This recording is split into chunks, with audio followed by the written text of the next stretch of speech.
I got the horse right.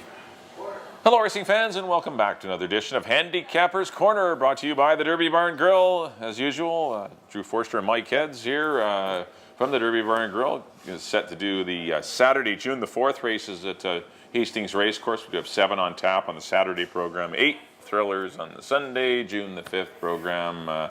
Little pick 6 or Sea to Sky pick 6 carryover of, it's approaching $4,000 now. Yeah, I think it's around high threes. High threes. And we do have 2 good stakes races on hand today, older boys and older girls. Tomorrow, or the next show, we'll have the 3-year-old Colts and Geldings. That'll be a lot of fun. So lots of stakes action this weekend, so let's get right into it. The Saturday program will feature the first race. We'll have 6 $4,000 fillies and mares and a non-winners of 2 lifetime. I went to the 3-horse Biscuit, kind of was compromised by a bit of a trip last time and still managed to lose in a photo. Ended up running 3rd. There's not much to separate a lot of these mares. Yeah. Bayes Gal and Talipia, I mean, they're all, if the trip is right, they can win. And I went Biscuit with Silvino Morales. I think this is a big upgrade there. And I put the 4 Talipia, who's been knocking at the door, ran another good race last time. Put her in for 2nd, and I put Bayes Gal for 3rd. PG Star I could see doing well as a 3-year-old, tackling older, but still, she was 3 wide on a slow pace last time, and didn't run on. But those are better fillies. She's dropping, but I think those 4 horses, I think should be zeroing in on them. But even the 2 Authority Taken and the 5 Smoking Sizzle have some merit to them. Good 6-horse field to kick it off. Nothing standing out. Yeah. I went 3, 4, 6. I did go to the horse you mentioned, PG Star, just because she is lightly raced. She's a 3-year-old, but I just think she has some upside with a lot of these girls. You kind of know what they are, and she's kind of the wild card in here. Got 2 inches of form on them. Yeah, and she's kind of the wild card in here that, there might be more there. Anita Bolton, of course, due for some luck. She's worked well. I like the move to Amadeo Perez on her. So I went with PG Star, and then I have your other 2, Talipia and Biscuit. I went Talipia 2nd, Biscuit 3rd. They're right together, though. I couldn't really decide between them. I went 1, 4, and 3. In the opener, on to the 2nd, a 4-on-2 for boys. Going 1 mile and a 16th. This was a toughie. It's a tough one. I went to the 2, Instant Cash. His one race this year was not overly successful, but it was a much tougher race with Shoe Swap and Stonebridge Ruler. And he goes long. He's always been good when he goes long. Nice little record, 5 of 6 in the money when he goes long. That's the key for me, is that they finally get to stretch him out. So I went Instant Cash on top of Goes Way Back in the Tech Inouye barn. He comes out of a race that was much tougher than this. Mr. Candy, Wiley is command, One Big Promise. Those horses are tougher than anything he's facing here today. So if it goes way back in the 2nd spot and Fixed Bayonets, another one coming out of that same Mr. Candy race. Like I say, that's a much tougher race than what they wind up in here. So I went them 2nd and 3rd. I went 2, 4, and 1. Yeah, I agree with the 2 Instant Cash. I think this horse showed some good mile in the 16th races last fall, and this horse for the Birminghams, his wife Lacey trains the horse, and of course Jeff is injured. He's still recuperating. He's in the tack on the pony. He's getting closer, He's getting closer to being able to ride. But Jeff Birmingham, his wife Lacey here, will pull for this one. Instant Cash for me to win it. Love the distance change. This is just a little bit, this is not a tough race. This horse, I think, has to win. I put the 4 Goes Way Back. Might be the best horse in the race, but a little concerned about the distance. Hasn't proven itself at 1 mile and the 16th. Put the 3 Famous Winner, who has proved himself at the distance, winning last fall. So, just the 1 run sprinting against Mr. Candy, and it wasn't disgraced, but still might be a little better at this longer trip. I went 2, 4, and 3 in race number 2, onto the 3rd. $8,000 conditional claimers going 6 1/2 furlongs. Ended up on the 1 Stonebridge Ruler. I see a lot of speed in this dash. Source did rally to get the runner-up spot under Amadeo Perez last time.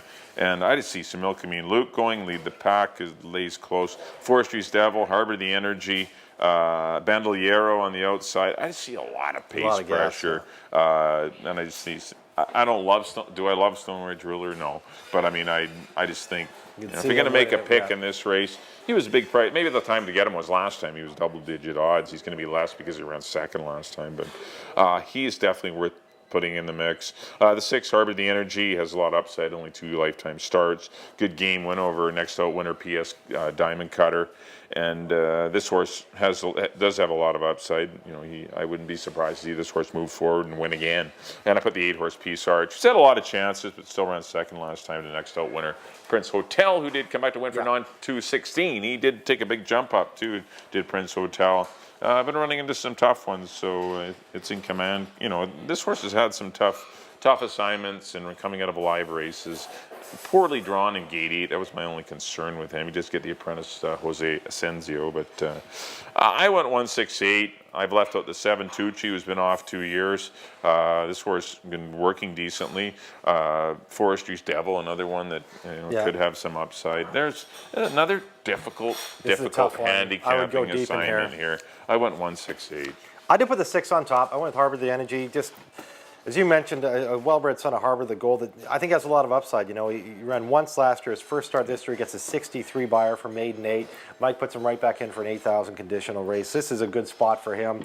And, you know, a 63 buyer in only his second lifetime start, I think puts him right in the mix here. I put Peace Arch in the second spot. As you mentioned, running into a very tough Prince Hotel who came back to dust a field again for 16. So he's got to be respected. I put Tucci in the third spot. Hasn't run since 2014.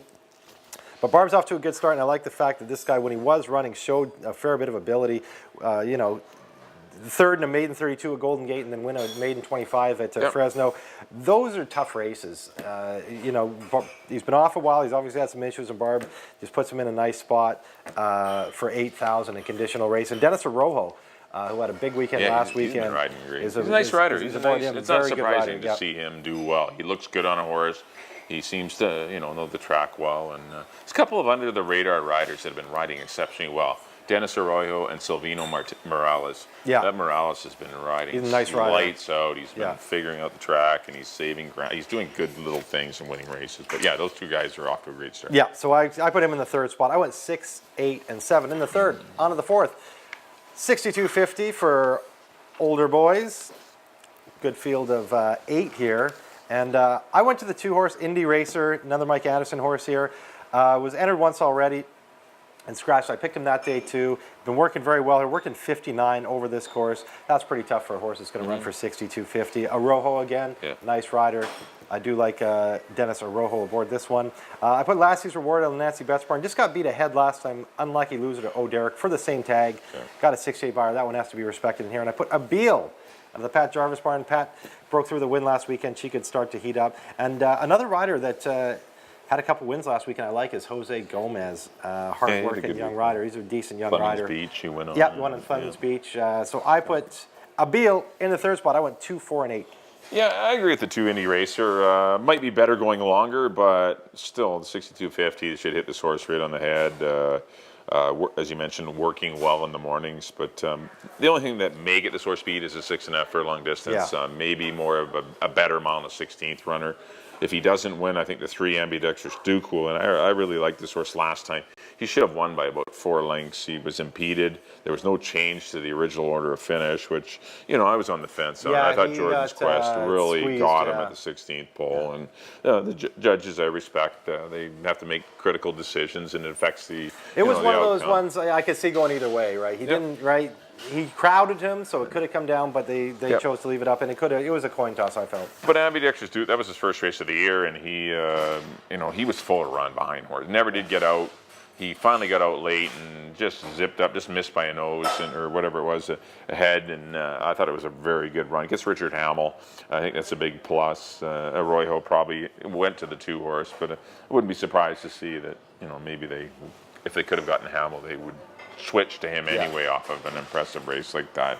And I put the 4 last season reward. Had every shot to win last time. 23-1. You got to win. When you go 23-1, you got fitness edge on the right. You got to win. That's the only reason I didn't put him top 2, but I can see him. Of course, I can see the horse winning, but I went 2, 3, 4. On to the 5th race. We got some $4,000 fillies and mares in here going 6 1/2 furlongs. I'm going 9 here. Zanita Rose way on the outside, dropping. That was I thought, a pretty good race against. At least he gets away from I. Twice against I. Dig. That horse is running away and hiding, and this is the one that's having to chase her through those fast fractions. I don't see any speed in here at all. This horse is going to clear and get the lead. I think the 9-hole, Richard gets the lead, and Richard more aggressive rider than Amadeo Perez is. I think Richard just boots this horse right to the front and plays Catch Me If You Can, because I don't know who's going to get to the front other than Zanita Rosé. But I put the 2-horse CA Miss in for second. A couple of John Snow runners in here. He's got a Riki Princess as well, who just won a conditional race, but did go wire to wire. And I put the 3 Catalia on the class drop for third. This horse, when at her best, is way better than these horses. Yeah. Is she at her best? I don't know. She's 7. She's, I don't know. I respect Gary Sates, and I think this horse will come up with a good effort. Mirko Santa rides. I went 9, 2, and 3, but I really like Zanita Rosé. I think this horse will get the lead and be really tough to catch. I went with the 2 John Snow runners. I put CA Miss on top. She's been running into tough horses too. I dig that. Shayla's Rose is on a heater, and Rachel Run last time. So I don't see anybody as tough as that in here. So I put CA Miss on top of a Riki Princess. Just broke her non-3, but she did it fairly impressively over a favored Catch and Fire, and won by over 3 lengths. So she's going good right now. I put her in second, and I like Silvio Morales aboard her. And Zinnia Rosé I put in the 3rd spot. Those are the 3 for me in a pretty, muddled kind of race for me. 2, 4, 9 for me in the 5th. On to the 6th. Stake time, the Strawberry Morn for fillies and mares. Yes, we got 2 stakes today. Yes. I went to the 2 Arabella's Muse. Going, look at the form on her, going for a 5th straight. Yeah, Mike Anderson having about 7 wins today. He's really putting a hex job on Mike. He's going to kill me. Richard Ham aboard her again, and she knows where the wire is. She's always tough to catch, tough to beat. Yeah, she's nice the one to mare. beat in here. Super. I got Arabella's Muse on top of Touching Promise. Another very good mare. I like the fact that she had the start under her. She kind of raced behind a couple of these. She missed the first one, and still only got beat a half a length. Not her prime distance, but she's a super nice mare, and you got to respect her. So I put her in the 2nd spot. And I put Avadiva, a horse I left off the ticket last time. It surprised me because she came in and wired the field, coming out of Turf Paradise. She was fit and ready. And then last time, she put up a monster race, fighting the whole way and only getting beat a nose by Arabella's Muse. Looked for a minute like she won it. Very talented filly there out of the Robbie Anderson. He's got 2. Sailing for the Sun I left out. Macho Babe with the Greg Trace horse. She's got an 81 buyer at Northlands. Quadracat ran a big race last time. Morning Coffee could be there. Great race. It's a really good race. There's some nice mares here. That's cool. I went Arabella's Muse, Touching Promise, Avadiva. Yeah, the way the race is going to set up, Sailing for the Sun is the big, I don't know, this horse is kind of the key to the race. If this horse can leave there on the inside and get out there, then it's going to really affect the pace. I don't know if Sailing for the Sun is going to take the box seat in behind the speed, and then Arabella's Muse will be really dangerous because she's only going to get it depends how fast Macho Babe is. It looks like extremely fast. Yeah. I don't know. It's just the pace. I think is going to be. I'm handicapping this race for the pace to be extremely hot, and I like Touching Promise. I'm going Touching Promise, even though she's not the best sprinter. She actually was in trouble on the backstretch last time. She was best last time. Got bottled up on the inside. Didn't get out till late. She was closing fastest of all, beside Arabella's Muse and Avadiva, but had to settle for 3rd, beating a couple of heads or a head and a neck or something. But I think she's going to get a way better pace scenario, and she's going to be dangerous. So I put her on top of Arabella's Muse, who you have to respect. Good run off the layoff last time, and she's come back to work well. She's looking great. Richard Hamill back aboard, and I put Macho Babe in for 3rd. Greg Tracy runners are nice. They're nice, Phil. This is a nice filly. She's been untested in all 3 of her races. Yeah. How good is she? I have no idea. Yeah. Dane Nelson coming out to ride, who rode her in her, optional $25,000 win a few weeks back, but it'll be interesting to see how she does. But Sailing for the Sun for me is the joker in the race. I think that horse is a nice stakes quality filly. Yeah, she's a nice filly. She just breezed through her conditions the last 2 starts, and was beating up on easier horses, but she was doing it so impressively. So she's the dangerous one that I know the rail probably isn't the best spot for her, so she might have to gun. And I just think there could be a pace. That's why I like Touching Promise. I went 5, 2, and 8, but a very good 2016 Strawberry Morn this year. What a good group of older mares we have. And we're going to close things out with the Johnny Longden 6000, of course named for the great John Longden, Hall of Famer, that won his 6,000th race on Prince Scorpion back in August of 1965. Is it a nice day that day? It was a sunny day. Well, Peony was on, August 18th, I think it was, 1960. I see it in the steward's office all the time. It's a picture of Johnny Longden on Prince Scorpion, his 6,000th winner. Of course, his most famous win was his final ride aboard George Royal, but the Johnny Longden Has lost a couple of runners. The 6, the odds are good, and the 9 Shooting Jacket are both out.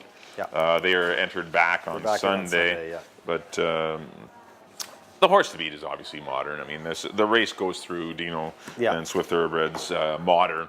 And I'm going to try the 7, Sabato Alegre. Impressive. I was super impressed with the way this horse, was a great trip. Got a 23 quarter. You're supposed to win when you get a 23.46, of course. But I saw the work back in 58. This is a quality horse, and if he gets to sit on the outside of Modern, which now with the scratch of the odds are good, Square Dancer drops back. That horse is not going to be anywhere near the lead. So if Modern clears, and Modern at least, or maybe Modern and Crackdown go at it, Sabato Alegre gets a really good trip. In a good spot, And I know Richard Hamill's got to take the 4 Modern, and you look at why riders end up on certain horses, and he rode them both. You figure, well, Modern's got to be the better horse. Well, you got to be loyal to Modern. Modern's put a lot of money in Richard's pocket over the past few years. But I just think the way the race is going to set up, the Sabato Alegre might get every opportunity to win, and might be as good a horse as Modern, and might be able to beat it. And so I put those 1, 2, and I put the 8 horse Highway Boss, who continues to run decent fourths, and might get a favorable pace scenario. Square Dancer I left out, but I could see that horse improving if they can get him back off the pace. He doesn't want to be anywhere near the lead. But I went 7, 4, and 8. I'm going to try Sabato Alegre for the Couple Water Thoroughbreds, and Craig McPherson. I got the same horses, but I went with Modern. That's the pick. I mean, I'm just tough to pick against him. Trying to get the 7 to win it. Yeah, tough to pick against him. I did go with Modern on top. He's nice $75,000. It's cool to have these $75,000. Both of them are 75 granders too. That's very good for the older horses. But Modern for me, I got to pick him until he gets beat. Sabato Alegre in second is, as you mentioned, very impressive race last time, and a lightly raced horse. It was only his 7th start, 4-year-old. So there's a lot of upside there for the Copperwater Thoroughbreds. I have him in the 2nd spot, as you mentioned, though. I wouldn't be surprised to see him win it. And Highway Boss, I have him in the 3rd spot. He was bottled up last time. Yeah. Couldn't get out. He finally, when he got out, he was smoking. And there could be enough pace in here to really set it up for him. Don't let him get away at a big price. Number 8, Highway Boss. I went 4, 8, and 7. In the John Longden, the nightcap. Up next on screen will be our picks. Mike, as always, you're up first. Back in race number 1, I went to the 3 horse Biscuit. 3, 4, 6 for me in the Saturday opener. Race number 2, I went to the 2 Instant Cash. 2, 4, and 3. Race number 3, the 1 Stone Ridge Ruler. Another tough. There are quite a few tough handicapping assignments on the Saturday program. I went 1, 6, and 8. Race number 4, number 2 Indy Racer over the 3 Ambidextrous Duke.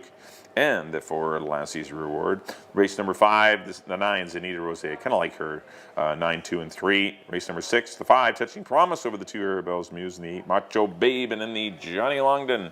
I went to the 7 Sabato Alegre over the 4 Modern and the 8 Highway Boss. So to Drew's picks. There we go. In the 1st, I went to the 1 PG Star over the 4 and the 3. In the 2nd, I went to the 2 Instant Cash over the 4 and the 1. In the 3rd, I went to a young horse, number 6, Harbor the Energy over the 8 and the 7.